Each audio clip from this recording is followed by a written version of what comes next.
Okay, let me try it like this. I'll just deep throat the mic. Okay.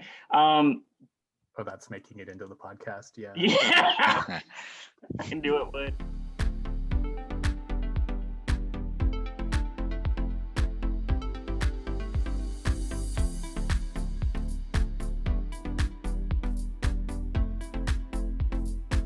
Good morning, Krakoa. Good morning, my little lipskin. Hello. Yes, it's time to wake up. Good morning, Krakoa. Messages about that one. So hi, welcome to Good Morning Krakoa. This is episode 2, our weekly podcast where we like to talk about all the current goings-ons in the world of X. So if you are an X-Men comic book fan, then this is the place for you. My name is Michael. I am DeVon. And I'm Terence. Awesome. So we are going to be talking every week about each week's recent additions to comics, and we're going to do it from a very queer, very progressive bent because that's how we roll. Indeed. So how's it going, guys? Well, I don't know if people who listen know about this, but from what's been going on in Atlanta, there is a lot of turmoil. Shooter seemed to be targeting a lot of Asian businesses and shot 6 Asian women among other victims, but majority Asian victims, and killed them. And of course, the police are hemming and hawing about whether or not this is really a hate crime because the perpetrator said it wasn't a hate crime, even though he only targeted Asian businesses. And so it's a very disturbing and troubling time, especially because 2 of those locations are literally down the street from where I live and close to places where I hang out. And this has been building for a long time because there have been a lot of upticks in anti-Asian hate crimes and violence in the country, emphasizing what's been going on for decades and decades. So it's a very disturbing and jarring period right now. 100% cosign. It's just, if you were wondering, maybe when you're listening, how can you help? Listen.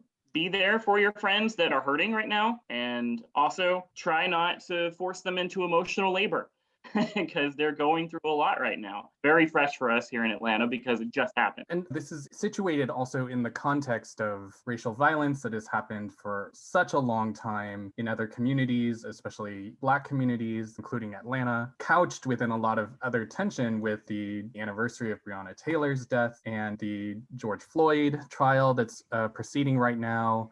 I think part of what draws us to the X books in general is being part of marginalized communities that come together to consolidate their power and find a safe space or create a space in which they can be safe with each other. And, that's what we aim to do together. I think that's also why we like this whole era of X-Men as well, because Krakoa is that space. It's a space where these oppressed and marginalized communities that really are a stand-in for all sorts of marginalized communities in real life have really come into their own and have this place where even the threat of violence is negligible, which is fantasy. But even in that have found power and strength and respect and the ability to claim their space in this universe, in this world. It really is a nice soothing balm to all the fuckery of the real world. Given this recent tragedy in Atlanta, I empathize deeply with the Asian American community, and I hope that we come together in solidarity in light of, just the way that America is. Girl, where's our Krakoa? For real. But that is the good news, right? It is a new morning on a mutant island. I love doing this podcast. I am really looking forward to this, which is why I'm pulling myself out of my stupor and rage to give you the tea on these X books. So I also look forward to doing this podcast. I love the escape that the X books give us. And it's nice when we can just come together and nerd out and not worry about the real world and the bullshit that exists within that real world. But it sucks when terrible tragedies that we're used to seeing in fiction start showing themselves in real life. Yeah, absolutely. So we've got 2 whole books this week. Those books are X-Force number 18 by Benjamin Percy, Joshua Cassara, and Gary Brown, and also Sword number 4 by Al Ewing and Valerio Schiti. Okay, so before we start, just to get myself caught up or clear, how related are Hominis Verendi and Xeno and Orcus and these other groups. And Hominis Verendi, for those of you who may not know, is that group of 4 kids who have decided to make their own Hellfire Club with a crazy amount of money, but to me has always just kind of read like, okay, they're kids. Like, yeah, they're kids, but whatever.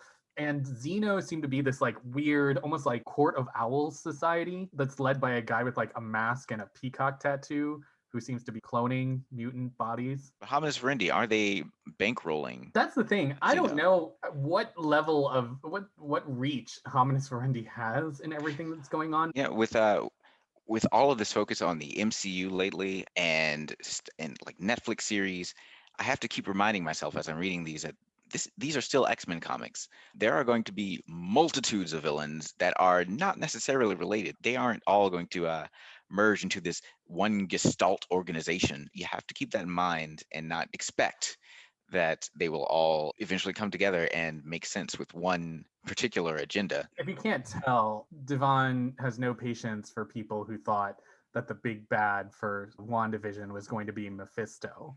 I berated them for months. I mean, weeks, but whatever. It felt like months because I went on so many tangents. But it's also, as one of those people that had all this crazy ass theories about WandaVision, it's just so fun to speculate, though.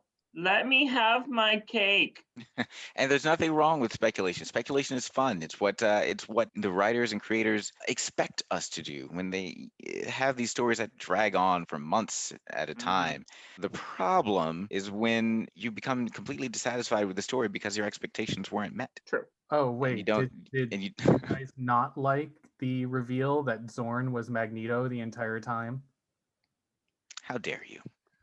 You mean Zorn was Magneto was Zorn?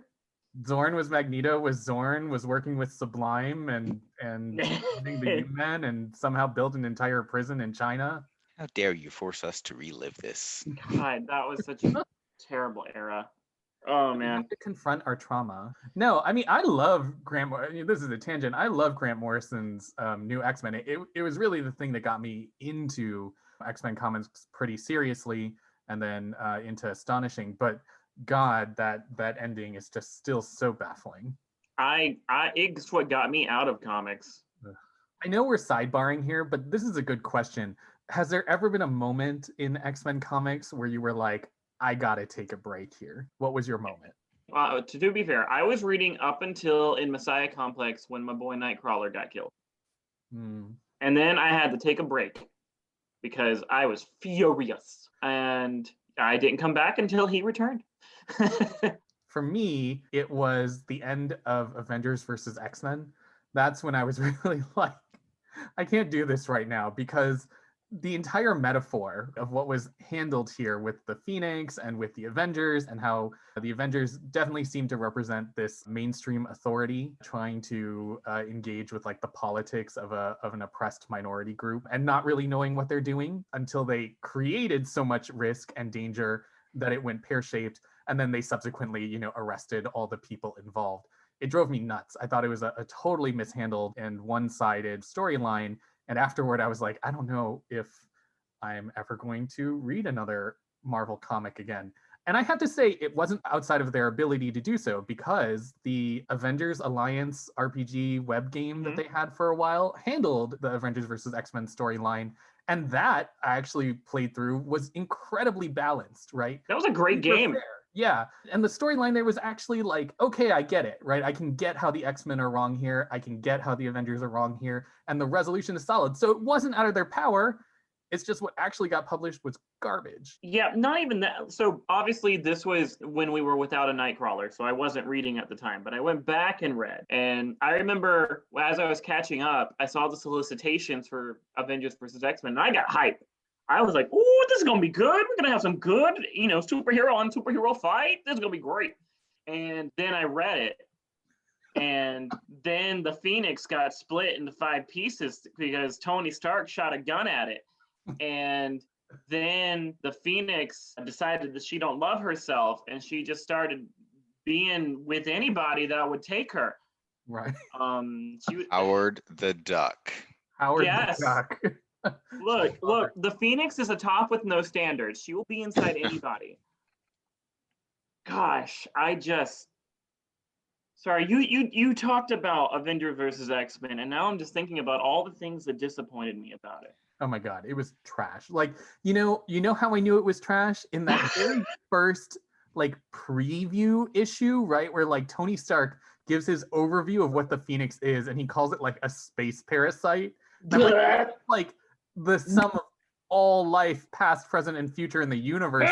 But apparently, what we're working with here is that the Avengers think it's a parasite. And not to dog the artwork, but just that stupid look on Tony's face where he's talking about how dangerous it is, and he's got one eyebrow cocked and this giant manic eyeball staring at the reader. I was just like, okay, well, this isn't gonna go well.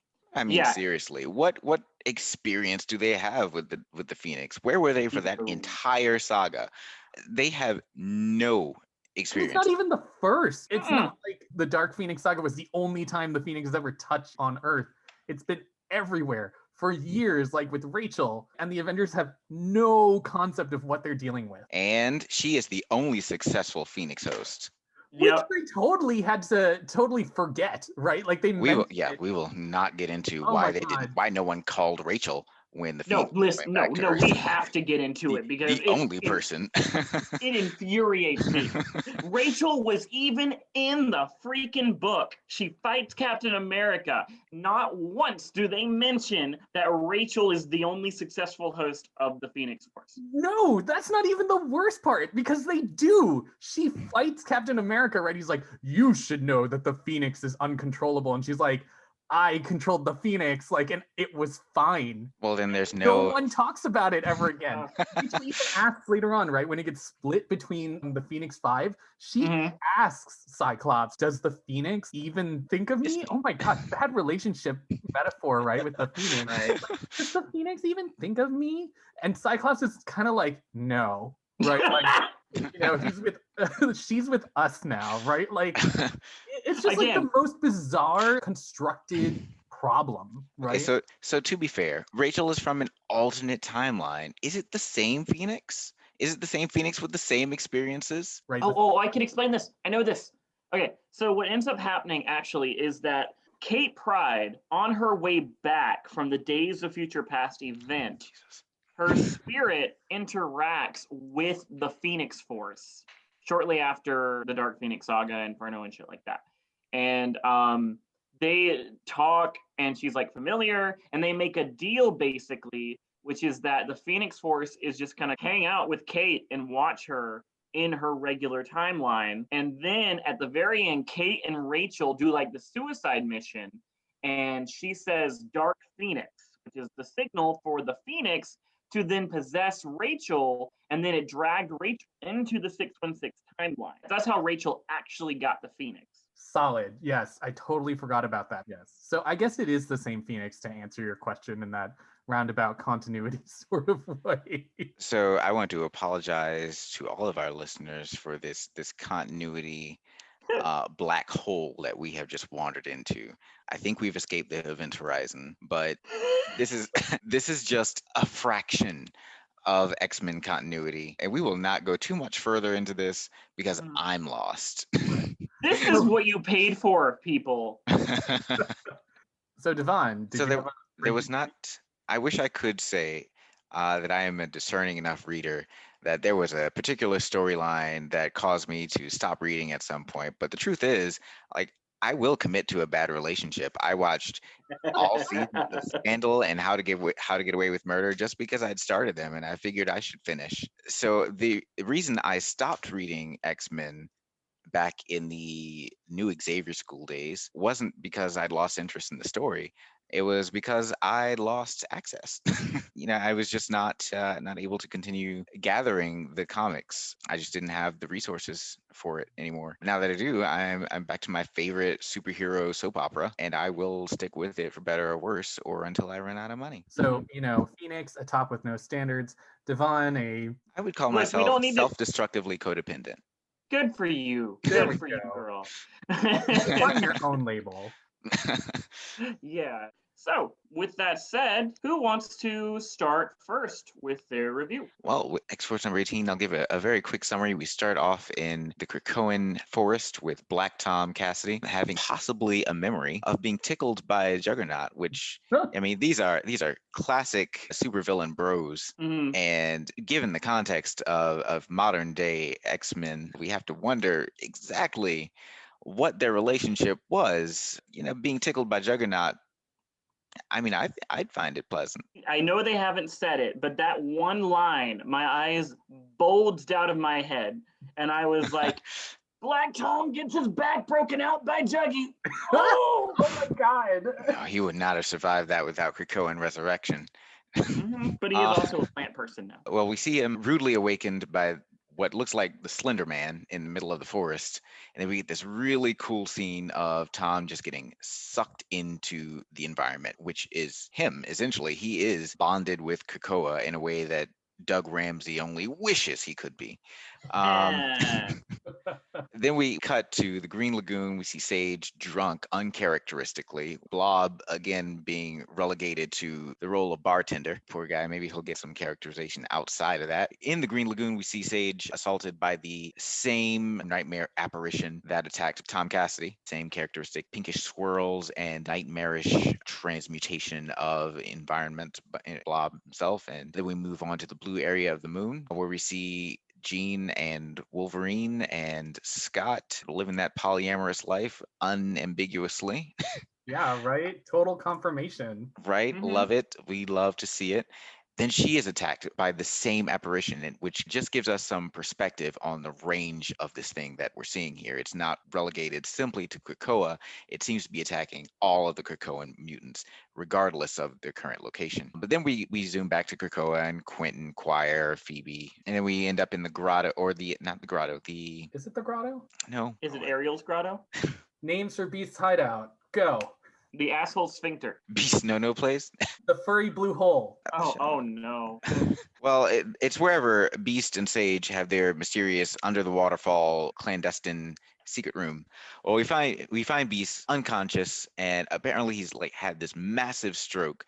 Sage is there, probably still drunk because she is, again, uncharacteristically emotional at being called cold by, of all people, Phoebe Cuckoo.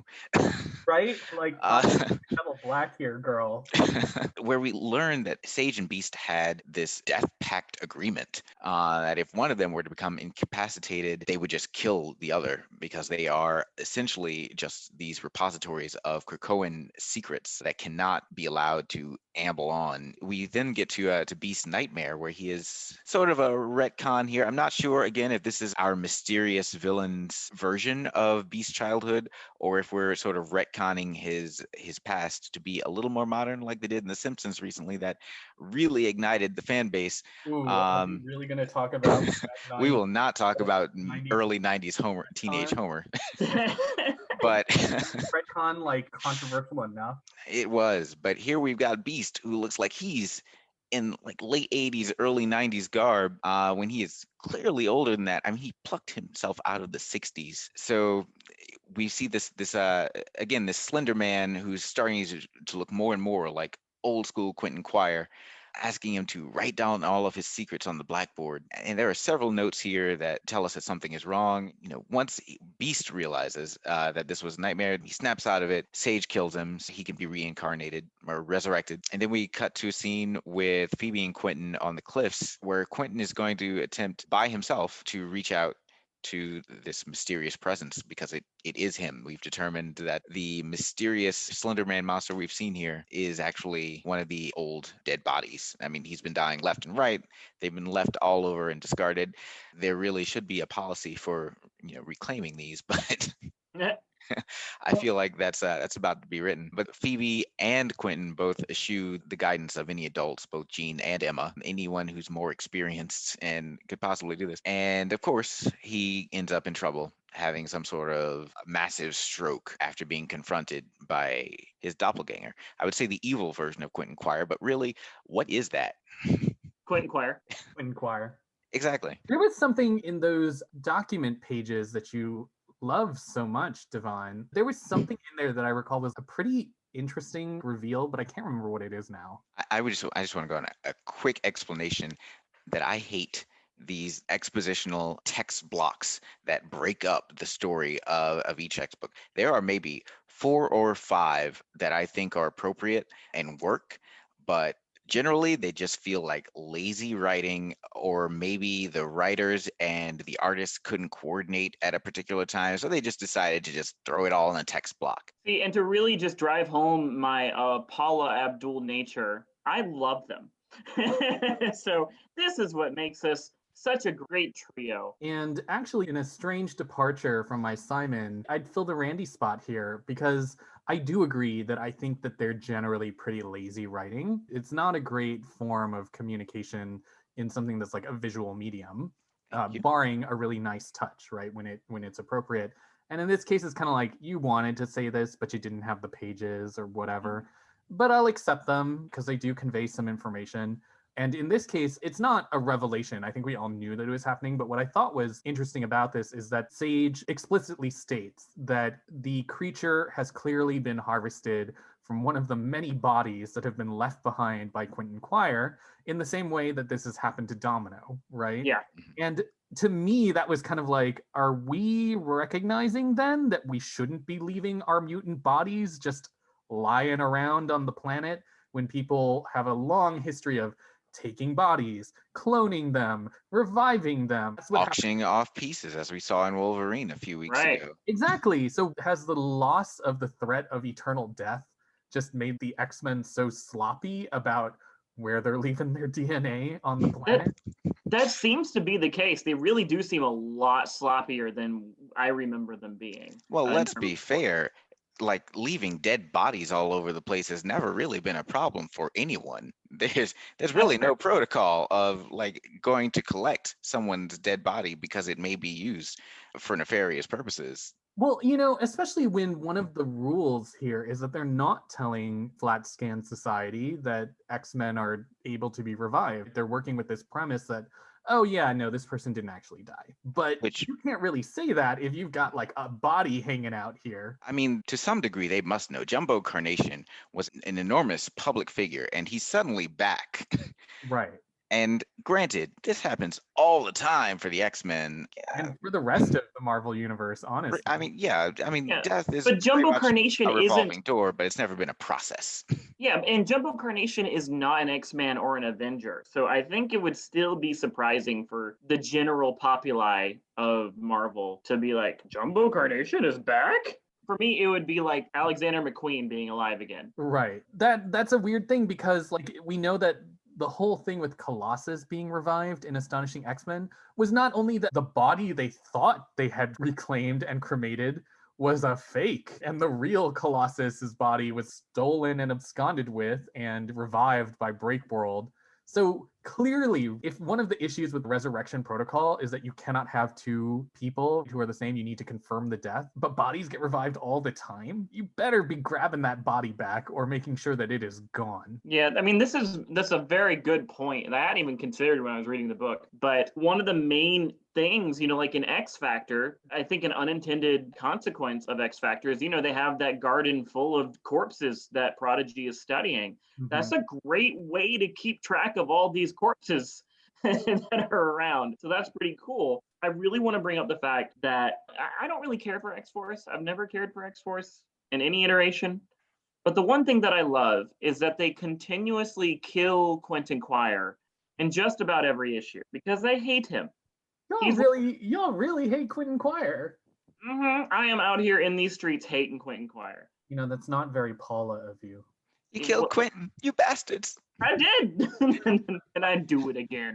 You were correct. It is not Paula, but you know what? Paula also did the song Black Cat, so we're not perfect. I'm very skeptical about X-Force books, but I really enjoyed that they took that little joke of killing Quire every issue and turned it into a plot point. I'm very impressed by that. In that vein, Quentin having died as many times as he has, he is notably different. His personality is less acerbic. He feels more human. But so does Phoebe in that respect. And I wasn't sure if that was a a product of the two of them segregating themselves off from the rest of Krakoa. As we see when they decide not to go to others for help, they lean on each other, and the power of love has changed them. Um, I'm sorry, I just went full Princess Bride. Please continue. or if the effect of having died and been resurrected so many times with so many tweaks, as we've seen that he's made lots of tweaks to his physical being, has had some other effect. I mean, I know that's what this entire arc is about, how dying so many times has changed Quentin. Do we think that that sort of greater humanity that we're seeing in Quentin is being reflected in Phoebe somehow? I'm sorry, the greater what? You mean the greater mutancy?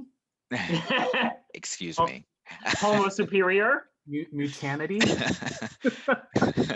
In a more conventional way, I would say it's probably just that he has this love from Phoebe, and she's also able to express these feelings in a way that she really wasn't able to when she was part of the Gestalt. So maybe that's all it really is. She's pushing him to think about his upbringing and the things he does remember that are traumatic or guilt-ridden or whatever. Also, assuming a role of responsibility is tempering him when he was just kind of like a hotshot. Do we like this? Do we like this? If we can make Quentin Quire someone that I actually don't want to kill every time I see him on the page, then please, I hate having that such a visceral reaction every time I see a character, because I'm trying to be Paula here, damn it.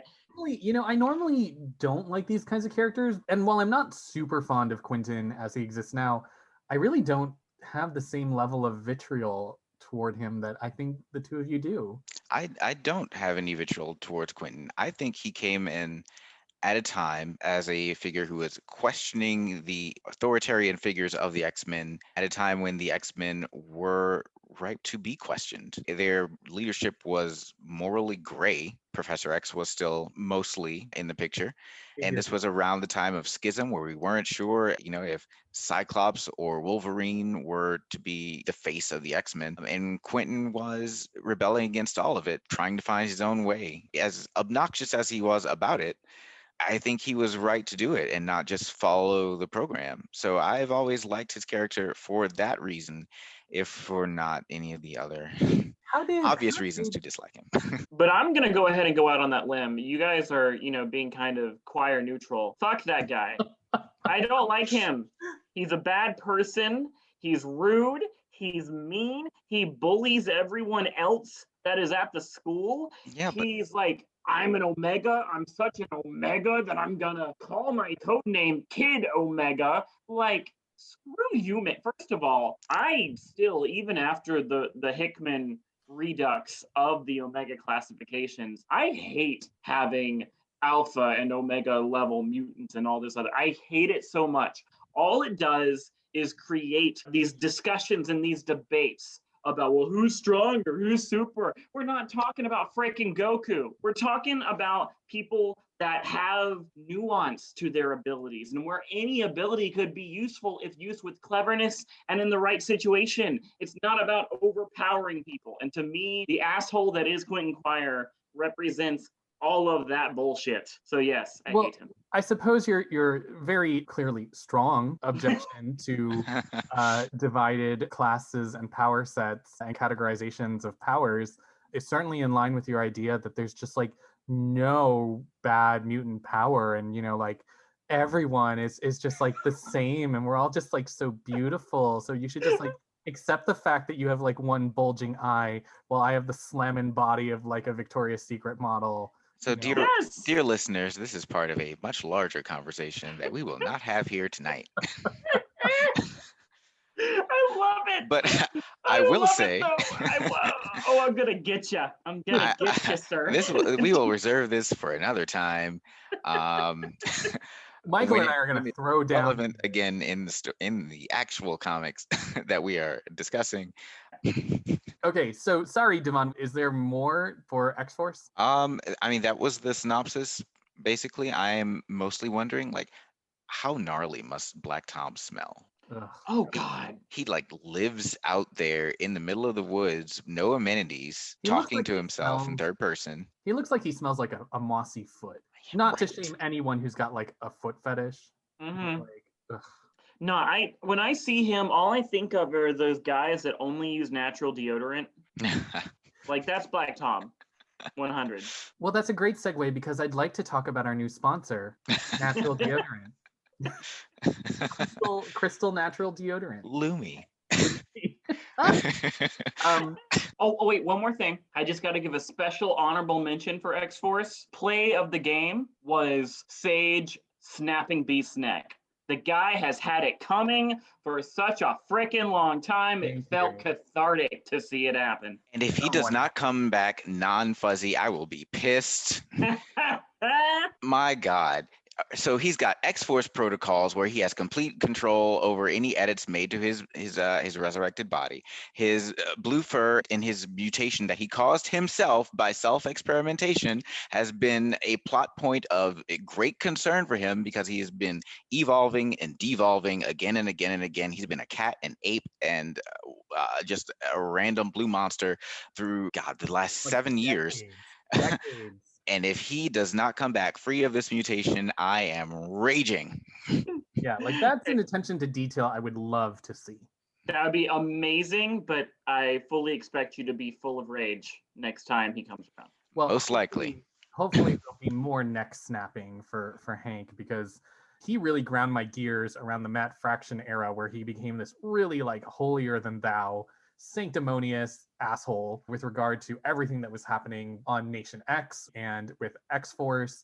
Honestly, my favorite version of Beast is adjunct English literature professor Beast. That's what I like. I want him to quote Dostoevsky, and Byron. Yes, we Byron, all fell in love with the 90s animated series Beast. That is not who we are getting, though. All right. I actually really liked him in New X-Men, too. Like, he was debonair and interesting and vulnerable because of his evolving crisis that he was having, and still very smart. For him to suddenly become very moralistic is very strange. So that was our Beast corner. Let's talk about SWord. Sure, totally delighted to do so. SWord, issue number 4. I was really looking forward to this because I think SWord started off like that. Issue number 1 was exciting. It was very unpredictable, and it really moved the X-Men into like this different dimension of now not just being concerned with Earth, but really like how can they propagate and move forward through space. And we got this interruption in issue 2 and 3 that really got us into the crossover with King in Black.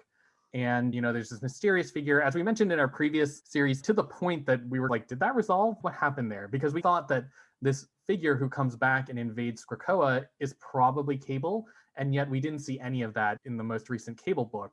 So I thought that it might have already been resolved, and I was a little surprised and also a little disappointed upon seeing this cover that we are clearly still in the King Black storyline with SWord. There were parts of this book that I actually really liked. One, the art, totally stellar. I mean, it's just top-notch artwork that you're getting right now. And I have to say that the exploration of powers and the complexities of these powers as they're depicted is really engaging and interesting, even if I think the Null character and the Null influenced characters are pretty like uninteresting to me. Trash. They're trash, like hashtag cough trash cough. I had one of my big personal gay geek gasp moments in this book, and that is when Joanna Cargill, Frenzy, is trapped in somewhere, someplace, you don't really know where, but she senses that this possessed Cable character is getting closer and closer to her, and she's waiting until she finally busts out of this pod, right? And immediately beats the shit out of Cable. She disarms him, literally, gets rid of his weapons. And this was the moment for me where he goes, oh, I could kill everyone you love. And she actually says, there's only one man I've ever loved, and he doesn't feel the same way about me. But if he did, I'd be your stepmom. And that is a callback to that relationship that she had in Age of X, where she and Cyclops were lovers. And that was, you know, you can criticize a female character turning good for the love of a man, but I was so surprised and into the idea that Joanna Cargill and Cyclops were an item. Yeah. And when she got out of it, you know, to me, one of the big losses was that She does continue on in another X book for a little bit after that happens, and she's like, no, I still want my memories because they're important to her, and she decides she wants to become a hero and fight alongside them. But then she kind of peters out. We really don't see her. And in fact, there's an art error in Dawn of X where they're showing all the villains being welcomed onto the island. And Frenzy in her old Frenzy form is shown among that crowd there when Joanna has been a hero for a long time. Is it the Acolyte's uniform? Yeah, it's her braids, the whole black top and bottom. Whereas at that point, she had been doing stuff with like Inhumans and X-Men where she's wearing her blue outfit. And then we see her in Sword. And so just that callback and the idea that she actually still does feel this way. Now, I know a lot of people have a lot of hate for Scott Summers, but for me, radical activist Scott Summers is the thirst trap for me. Like someone who fight for his people, right? Who has abandoned these notions of idealism that Xavier clearly abandoned himself at the start of Dawn of X. There is something about that Summers potent dad nut that I am all about. And I am here for, Joanna being here for that. I don't really care about Jean. Emma, I love them together. Like, I'm here for it. So I love that callback happening. Honestly, look, with the polyamorous nature of things as they are, there is no reason that Scott Summers cannot also be with Joanna Cargill. I was thinking about that, right? Because I'm like, well, it's poly, be fruitful, multiply, be chill. Like, don't worry about like heteronormative standards. There is something about the way that she says it, though, that does make it seem final and also a little sad, right? She's like, and if he felt the same way, right? Yeah. And when they did shift back from Age of X, which was an alternate pocket reality that was created by David Haller, where the X-Men had to basically fight against a constant enemy threat every single day, that Scott tells her that he doesn't have those feelings. And Joanna has to deal with that reality. And so I think the thing here is, even if Scott is, of course, physically able to be with anyone he wants to be, clearly he doesn't feel that sort of emotion with Joanna. And I think her still feeling that way, still having that connection and holding on to that is a little tragic. It's a little tragic thing for her and a nice beat for a character. And I also love that she's like, and I guess then we could call this a win, as she clocks Cable over the back of the head. Fantastic. Mwah. Finger kiss. I 100% agree. I'm so happy that Frenzy is getting more love and more attention in Sword #1. Man, the callback to that and how we have this character that is like, yes, I have unrequited love, but you know what? Fuck him. I'm going to keep moving. Right. I love that so much because that speaks to me on a personal level. 100%. And it makes me like Joanna more. It really does. I was so enamored with her when Frenzy made the switch to the X-Men, and I just was so hungry to see so much more of her. And I feel like now Sword is really giving me what I want from her, and hopefully even more than that. So the issue does wrap with the X-Men kind of taking back control of the island now that the Null influence has been purged from Cable, and they're starting to get back up. I'll give it to them. They are throwing in some very key overall arc points, even though we're in the middle of a crossover, because Magneto does in fact want to revive Fabian Cortez and also wants to revisit the second rule of Krakoa, which is kill no man. And he wants to make some quote unquote amendments about it. And this was of course he does. Right. And this was mentioned, I think, in a previous issue. And I actually really respect the structure of those rules in this book and how they're being used. So I'm a little concerned about what starting to chip away at that is going to mean. But does this mean the other shoe is going to drop for Krakoa, for this paradise, once we start chipping away at these rules? So who knows what we're going to see there? Guess we'll find out in the Hellfire Gala. Oh, don't get me started on Hellfire Gala. Wow, what a transition. Right? I'm just still thinking about the fact that like Fabian Cortez, at some point, Magneto picks up his skull as if he's in like a one-act play of Hamlet. And yes, it was a great callback to Ian McKellen and his days of Shakespearean theater. Oh, and there were other things that I should talk about. The way that it was resolved, the tide was turned, is WizKid, who I'm becoming a huge fan of him. And the fact that they hold the symbiotes at bay by having a massive robot Gundam Yeah, It was a Gundam, Gundam. like Gundam tech dance party, right? With just like throbbing music. The five are like just dancing and getting their life. And WizKid is behind all of this, just throwing this big party until everything is kind of resolved. This is what I love about these new books. Like, not only do you have X-Men as a metaphor for marginalized people coming into their own, but you also have them like having fun. There was this period of time with X-Men when I really started reading under Chris Yost, where a lot of the things that were happening were kids were getting killed like every day. X-Men were constantly being killed or railroaded or something. And it felt clearly, while it's still reflective of oppression, it was almost joyless. Everything was a loss. And in this case, you're really seeing mutants like, yeah, we're fighting a symbiote that's taken over the earth and has specifically threatened our own home. But here's us having like a really fun dance party. That is part and parcel of the joy of liberation. They are powerful. They know they're powerful. They're winning. Have a fucking dance party. And also, the five never get to have fun. They're just so freaking busy, like resurrecting everyone under the sun. Mhm. Yay, rhymes. It's mostly Quentin. I mean, yeah, it is mostly that fucker. And I don't have a memory of Proteus ever being like, one more song, Right. you know? Yeah, in every appearance prior to Dawn of X, we've been trying to kill him. Yeah, That's with true. Colossus' big beefy metal hands. This is true. Yeah. So, Being choked to death by Colossus, that's an experience.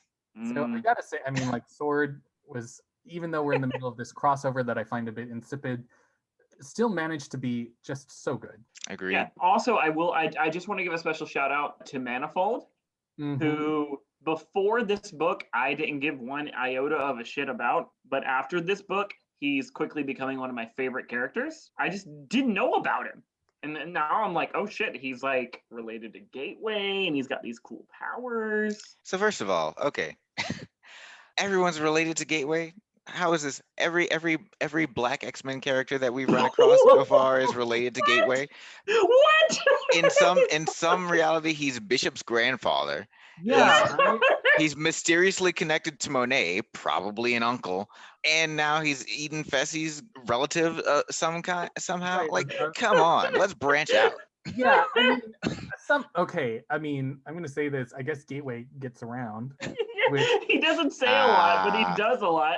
But I mean, it's kind of weird, right? Like Gateway is this strange like mitochondrial Eve of like every black mutant. Is he also related to Storm in some way? Like, just wait for that to happen. Don't push them.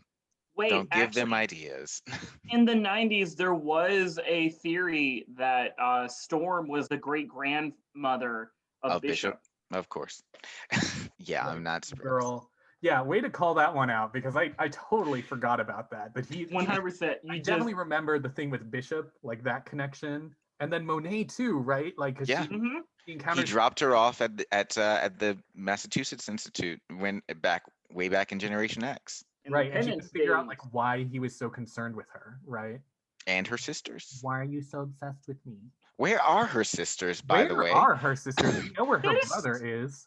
For real, like the last time we saw Monet's sisters, they were in mini penance form, and she was yelling at them also in penance form. And that was in like a blink and you'll miss it scene in a Right. New Mutants issue. So, when we began this podcast, one of the things we said is that we're not really going to be reading any flat scan titles. We have no interest in it. The concept of it lowers us. It does.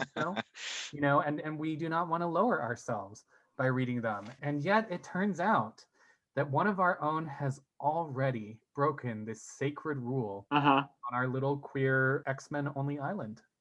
You are correct. It is me. I am all about converting the straights. And so part of that is doing reconnaissance and learning what the straights are up to, what the non-mutants are up to. Flat scan. So yeah, I gotta learn what they're about. You know thy enemy. With Okay, that Arthur said, Weasley. So with that said, I'm just going to give a little rundown of what is happening in the King in Black mega crossover event that is happening around Marvel. Now, I read every single issue of King in Black and all of the tie-in books in the same day. So it took me about 4 hours to read through all of these damn books. God bless you, sir. I will never get that time back. And out of all of it, I wanted our wonderful listeners to know, where do mutants appear? Where do citizens of Krakoa show up within the King in Black title? And the answer is in the main King in Black title. They also show up in King in Black Return of the Valkyries. They also show up for a single issue in Savage Avengers. The basic premise of King in Black as a major crossover, which has been happening since fucking November, and it's still going, and based on the way issues are scheduled out, is going to continue going through late April, if not into early May, before this entire crossover event is completely finished. Like, that is a half a year dealing with this one event. It's insane. They are going to make a lot of money. God, yes, they are. The ones that I mentioned earlier are the only ones that actually have mutants in them. But King in Black is all about this symbiote god called Null. He has finally awakened, and he has come to Earth, and he has covered the entire planet in a thick symbiote ooze slime. He's also arrived with a bunch of space dragons that are covered in this symbiote thing. Ooh. And he also covers a bunch of Earth's mightiest heroes in symbiote slime to control them. And he's also like a god of darkness or whatever. And so he's like your evil darkest desires. He's basically the poor man's id. Freud would have a field day with this guy. And he covers the entire planet, which does include Krakoa, and it has bled into things like an issue or two of Marauders, a couple of issues of Sword. And so that's why we're paying attention to it, because it has made its way into our paradise.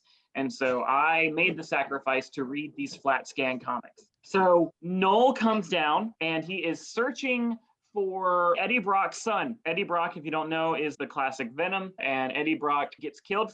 We see Eddie's spirit, and Eddie's spirit still wears boxers somehow, because God forbid that a ghost show his dick. I can't. It really encapsulates for me that this book is not for me, right? It is not for my audience, because you still see these stereotypically repressed heterosexual male vibes, right? That like, oh, we can't show the butt. This guy literally died and his spirit is floating around in a pair of white boxers. Flowy boxers. Wasn't even boxer briefs. Like, Right. I could have forgiven boxer briefs. I'm like, they're skin tight. Maybe they stick through the afterlife. But no. I'm so afraid of showing like even the suggestion of male nudity in the spirit world that we can't even show it, right? Like we can't even do it. So one of the interesting things about it is that the Null symbiotes are immune to fire and sound, which was one of the main weaknesses of Venom. The only thing that bothers them is lightning, electricity, which is why they're relying on Storm. And really, Xavier just shows up with all of his mutants being badasses. Thor isn't around for reasons.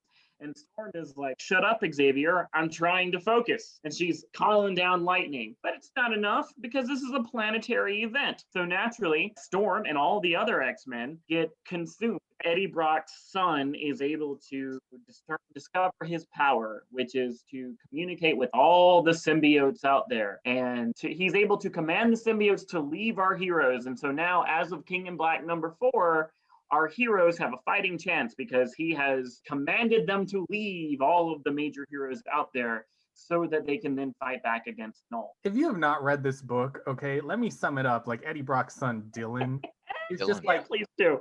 every 12-year-old blonde middle part hair protagonist of like every 90s movie you've ever seen, and probably a few intellectual property specials. A little spunky who discovers he has like the key ability to save all of Earth's mightiest heroes and literally do team ups where he is grabbing the shield, throwing it around to best Captain America, right?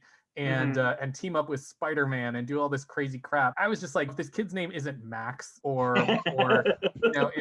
if he doesn't end this with grabbing Thor's hammer and killing a villain, he's like a Marty Stew. 100%. Which is the male equivalent of a Mary Sue. I kind of think Mary Sue should be reappropriated to be gender neutral instead of being a misogynistic view of characters. Instead of Mary Sue, like, I don't know, like Marv Sue? Marley. I like Marley. Marley, oh, that's good.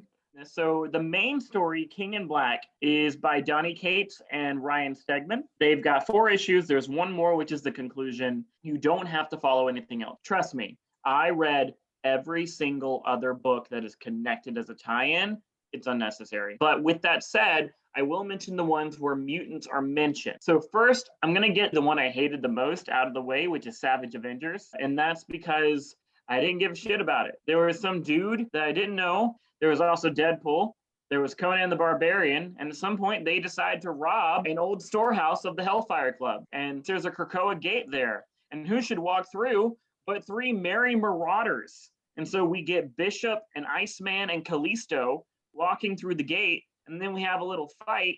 I was infuriated by this issue, mainly because they make our marauders look like chumps. Like at one point, Iceman is like freezing everything. And he's like, listen, you don't know what you're up against. And the final image of the issue is Conan smashing Iceman into a bunch of different pieces. But if you have read an X-Men book, and it's like, this is a non-issue. He'll reconstitute immediately. Honorable mention for me is Black Cat. In terms of flat scan books, I've enjoyed the book. I'll probably follow it for a little bit more. I also am of the opinion that Felicia Hardy is secretly a mutant with probability altering powers. How many of those are running around? I mean, what are the chances? Did you use a probability hex, Felicia?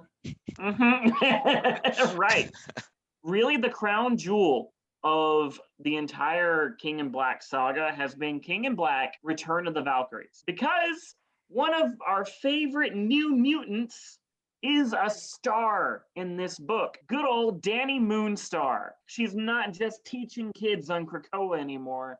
She still has her history as a Valkyrie, and she's back now fighting Null on her own. She's like shooting energy arrows at Null, and Null is like, bah, you can do nothing to stop me. So she was shooting those psychic energy arrows that are just as challenging as anyone else's mutation on the island. We're not going there. We'll save that for the special.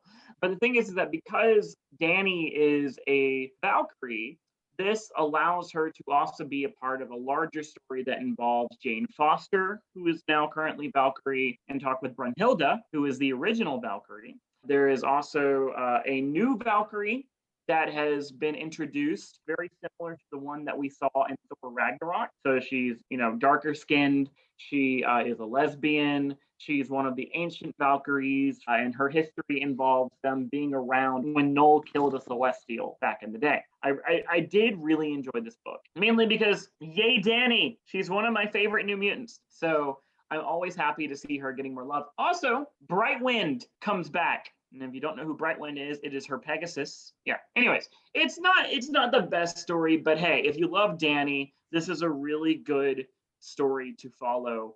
Does Butterrum also come back? No, Butterrum stays dead.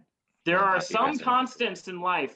Butterrum must stay dead. Uncle Ben must stay dead. Who else? Well, all the others, Bucky, that's not true anymore. And you're about to hear a disturbing truth from me that they've already heard ad nauseum. I chose to read King in Black, Wiccan, and Hulkling. And, God. I mean, I was a huge fan of Wiccan back when Young Avengers first started. I loved him and Hulkling and all of them together. And over time, especially with Children's Crusade, I really fell out of it with Wiccan. And in this story, our flagship young gay couple in Marvel Comics has basically gone to a Shi'ar honeymoon resort. Null attacks the planet, and rather than be concerned with what's happening with their friends and family back on Earth, they decide to kick back mid-battle, by the way, to drink champagne and flirt with each other until they're called back to the emergency that's happening. Great heroes, everybody. And then they defeat the overall dragon, and decide to just kick back, drink champagne, and have a private moment while presumably Billy's mother, his two brothers, his dad, all of their teammates, including his twin brother, are on Earth and probably being killed. So Well, I don't want to be the wet blanket here, but weren't we just celebrating that the five were able to take a moment and have a dance party in the middle of a world-altering event? absolutely not the same, because what they were doing Feels like it's the same. no, it's because they were having a dance party, one, that facilitated them pushing back the symbiote. So there's a bit of a continuity error there, because apparently, right, it's the symbiotes are now immune to sound and fire, but they somehow managed to do this with a giant techno party. But also, mutant problems first, flat skin problems later. They had basically taken back the island, so they were good. The island as opposed to a planet. Yeah, I mean, screw the planet. Krakoa is fine. Okay. I'm just saying there's a weird double standard here that seems to be fueled by your hatred for Wiccan in other contexts. Look, I'm willing to say that I am prejudiced against Wiccan. And, yeah, I am. What are you going to do about it? Look, I will allow you to have your hatred towards Wiccan because I have my hatred towards Quire. So I understand. Exactly. I hate no mutant. Hate no mutant. Well, Wiccan's not a mutant anymore. Yeah, I know. No, he's still a mutant. His mother may not be. I want to say that continuity-wise with the retcon with Wanda, that essentially renders Wiccan and Speed non-mutants. I don't think they've actually tackled it, like in terms of continuity. Tommy, of course, shows up on the island, but he could just be a flat scan invitee, kind of like Kyle. Or, he kind of runs at the speed of light, so he probably just ran there and bypassed the gates. Yeah. That's also possible. So I don't really know how they resolved that whole mutant status, because obviously in the awful Children's Crusade book, which I will never stop disliking, I got to cool it. I did decide that I wasn't going to dog on Wanda as much anymore because she got character assassinated so heavily. But, they say that Tommy and Billy are mutants. And I always assumed that was related to the fact that Wanda is a mutant, that she's passed on the X gene. But of course, fabulous young mutants have been known to be born from filthy flat scans. So, however, physically, biologically, she is not their parent, right? She may have created their spirit through really convoluted means, which we'll not go into. But Billy and Tommy were born physically separately to flat scan parents and could theoretically still be mutants. Biologically, they're not even brothers. They just look exactly the same, hair aside. I mean, they both had the same haircuts. Who knew? It's very like I Know Who Killed Me, like starring Lindsay Lohan. Like trying to tell Dylan Brock apart from any Pokemon trainer. Right. Like, or Dylan Brock from that kid who was in like Free Willy. Right. And probably also a Ninja Turtles movie while we're at it.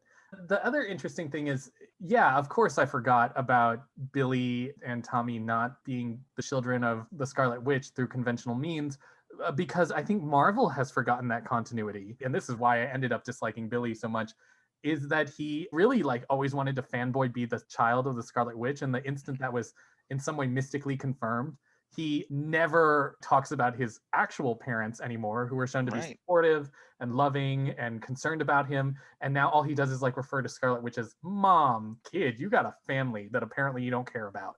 You're too busy drinking from a champagne robot, to check to see if your family's been like killed.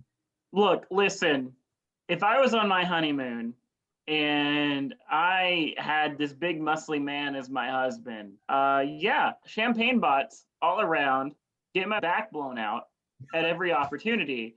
Like, that's all I want. It's my honeymoon. I'm sorry. So isn't Teddy part Skrull? Yes. So I've always had this question about shapeshifters.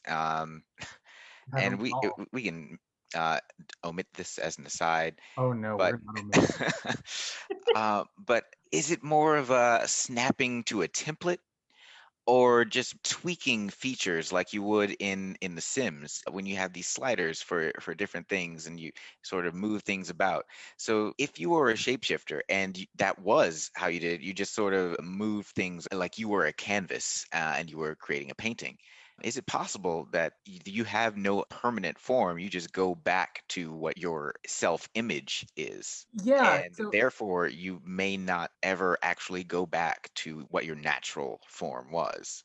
What you're telling me is that Billy has a Teddy? Shrek fetish. Oh, well, I mean, in the Marvel universe, it is one of the tamest fetishes. no more flat scan standards of beauty, Yeah. Well, that's interesting because I remember that seemed to be explored during the Runaways when Zaven showed up. I don't know if you all ever read that. So Yep. there was a storyline in Runaways where Carolina is a Majesdian, aliens from another system that have been at war with the Skrulls. And it turns out Carolina is some sort of either nobility or a princess. And a Skrull arrives named Zaven who is there to basically be betrothed to her and end the war between their people. And Zaven appears at the time masculine and takes, I think, the civilian form of a young black man. And that romantic relationship is a little difficult because Carolina is a lesbian. And I think Zaven even describes initially when the issue comes up about, oh, well, Zaven, you're a guy and I'm a lesbian. Zaven even says that, like, well, for Skrulls, gender is just like no different than changing your hair color and shifts into this female form. But there's also this weird moment too where they're arguing and Zaven is shifting back and forth between forms and finally like settles in her angriest moment or their angriest moment in the female form. And so Carolina takes that to be like, Zaven, this is proof that this is your real gender. And I don't recall the tone specifically. It could be that Carolina was being super problematic at the time, or that it was played for straight that, oh yeah, Zaven, this is her real gender. So there is this idea that for shapeshifters, at least for the Skrulls, that they don't really have a base template. But of course with Skrulls, like if they can change in anything, why are their base species templates green people with pointy ears and ribbed chins? It could be anything. With Teddy, I don't know. Also, does he have a base form? He is just a construct created by Billy to be the perfect boyfriend. Also, how can Teddy seems to shapeshift while he's got all those piercings in? So are those piercings real piercings or are they just extensions of his body that look like piercings? How incredibly Gen Z would it be if like his piercings were something that he created just for the aesthetic? Like, I live for that. I live Yeah. for that so much. So I guess this brings us to our ranking systems. So Michael, do you want to start? Sure. I personally feel that because King in Black is a flat scan story, it would be an unfair disadvantage. If that was the case, we all know what we would vote as our bottom rung. Yeah, King in Black bottom. Yeah. So that leaves me with Sword and X-Force. Now, do you want to know who's my bottom or who's my top? I think this is the way this should go, which is unfair because I think it makes bottoms sound terrible, right? Yeah. Like the bottoms are always the least favorite. We do not disparage a bottom here. That's right. God bless bottoms everywhere. But for the sake of the pun, what was your bottom? I would say my bottom was X-Force. It purely is because of how much I hate Quentin Quire. Like, if he is a main character, he's gonna be in the bottom. I'll fuck him, but I won't call him the next day.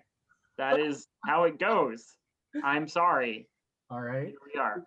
DeVon, what book was your bottom? My bottom was Sword, actually. No. What? While I liked elements of it, I love more focus on Eden. I love more focus on Frenzy. She had a great moment in this book, but the central focus of Sword has been the King in Black, which is this overarching story that is, world encompassing. And the problem with these sorts of tie-ins is that they're not covered in other books, like in X-Force, not mentioned at all. And I don't know how that's going to resolve. And it just feels like a continuity hole. And it's always problematic when we have these huge events that are not discussed in the greater universe. It does seem strange to launch a book, first issue be, of course, what any book should be, its own independent story, but then literally devote 3 issues of your first 4 issues to a tie-in. Now, thinking about that, it's not like it's outside the perspective of SWord, right? Because SWord is a book that is about the interstellar, and technically Null is an intergalactic threat. But it is weird, right? That like if I had to describe to you what SWord is about, I only have that first issue to really tell you what the trajectory of that book is going to be. Exactly. Yeah, you're 100% right. And when I was considering, my tops and bottoms, that is a serious detractor. Like SWord isn't my favorite top at all. But because of King in Black, like it's tainted by this overall crossover that's happening. It's no secret X-Force has not been my favorite book in general. It's just a little too close to the gritty and grimdark stuff that I was happy to get rid of in this new relaunch of X-Men. Even with like this development with Quentin Quire, even with Cuckoo showing up, I love the Cuckoos. It's just not really doing it for me. I just don't think it's that interesting and that compelling at the end of the day. And it loses, I think, the joy that really seems to be running through as a thread through all the other X books in this Dawn of X, Reign of X relaunch. I'm never going to turn, well, that sounds terrible. I'm never going to turn down a top. That's what I've heard. I mean, exactly as we said, right? In SWord's case, it really is marred. I mean, when I saw that cover and I saw Cable still infected with the Null symbiote, I was kind of like, oh, great. Thankfully, I think the things that did happen in that book overcame my distaste for the crossover.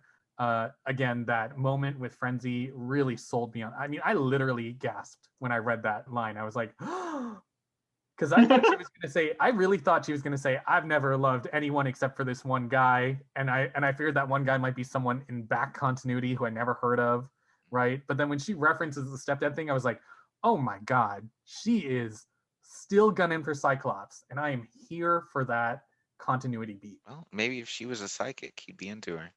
Honestly, facts. Right? Facts. True facts, man.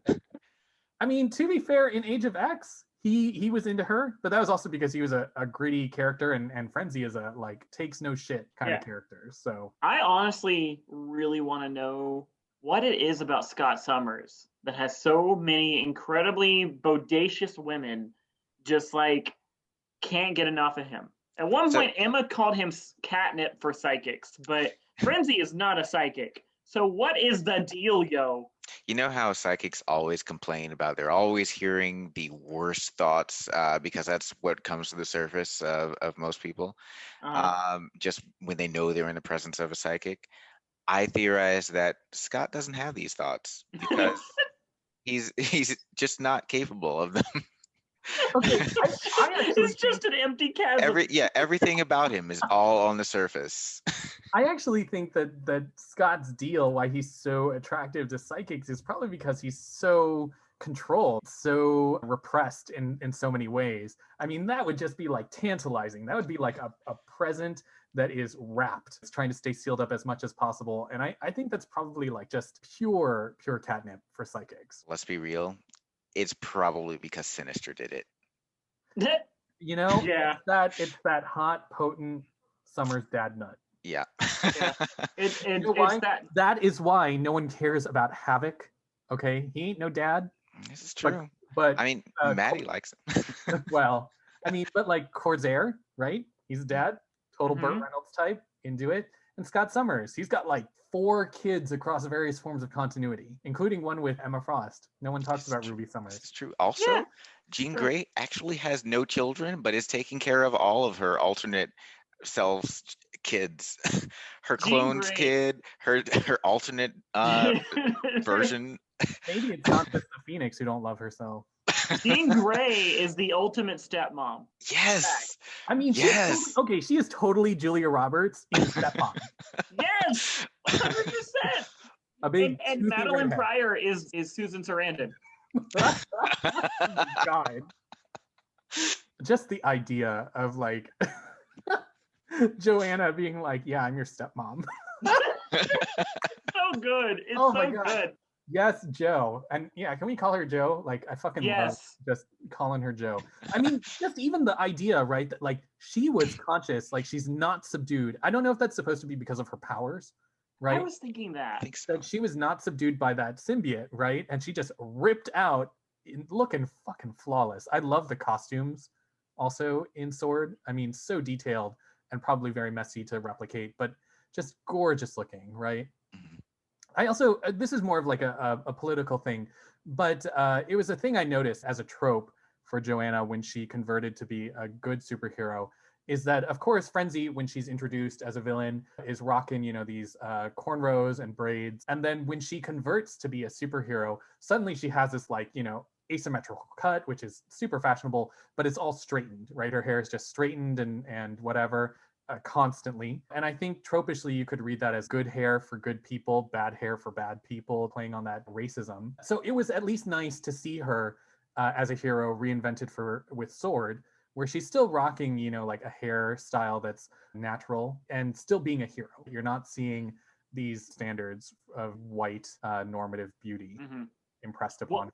My first question is, does Frenzy's hair also have the same properties as the rest of her body? If it does, then that means that her braids are essentially mini maces, which leads me to my hope and my request, which is that at some point she whips her hair back and forth and she breaks somebody's face. Please just give me a moment where Frenzy breaks somebody's face with her braids. Make it Fabian Cortez.